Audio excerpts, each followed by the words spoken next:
Welcome to healthy food. இன்னைக்கு வெயில் காலத்துக்கான recipe தான் பார்க்க போகிறோம். நீர் மோர் எப்படி பண்ணுறதுன்னு சொல்லி பார்க்கலாம்.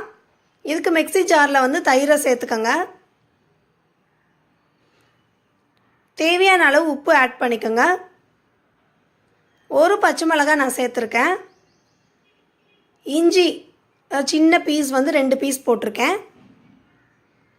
கொஞ்சமாக தண்ணி விட்டுக்கலாம். உங்களுக்கு பச்சை மிளகாய் வேணும்னா பச்சை மிளகாய் இதில் போடுங்க. இல்லை ரொம்ப காரமாக இருக்குன்னு ஃபீல் பண்ணிங்கன்னா கடைசியாக போட்டுக்கலாம். இப்போ இதில் உள்ள அரைக்கீழ போடாதீங்க.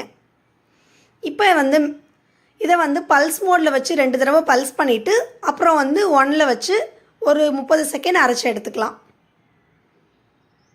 இப்போ எந்த பாத்திரத்தில் மோர் நீங்கள் கலக்க போகிறீங்களோ அந்த பாத்திரம் எடுத்துக்கோங்க. அதில் 1 டீஸ்பூன் சீரகம் சேர்த்துக்கோங்க.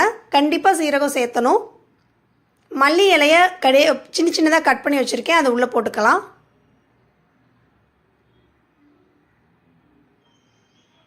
இப்போ நம்ம அரைச்சி வச்ச மோரை உள்ளே சேர்த்துக்கலாம்.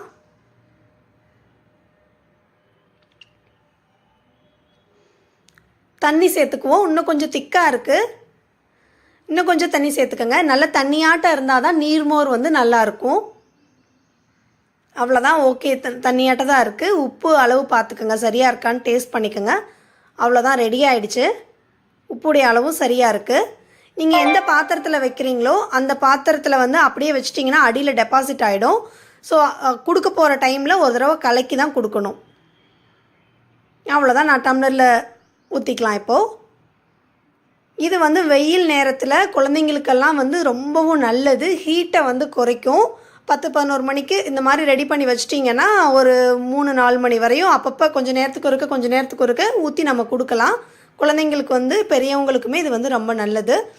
அதுக்காக இந்த ரெசிபி நான் போஸ்ட் பண்ணியிருக்கேன். இதுவரை சேனலை சப்ஸ்கிரைப் பண்ணாதவங்க கண்டிப்பாக சேனலை சப்ஸ்கிரைப் பண்ணுங்க.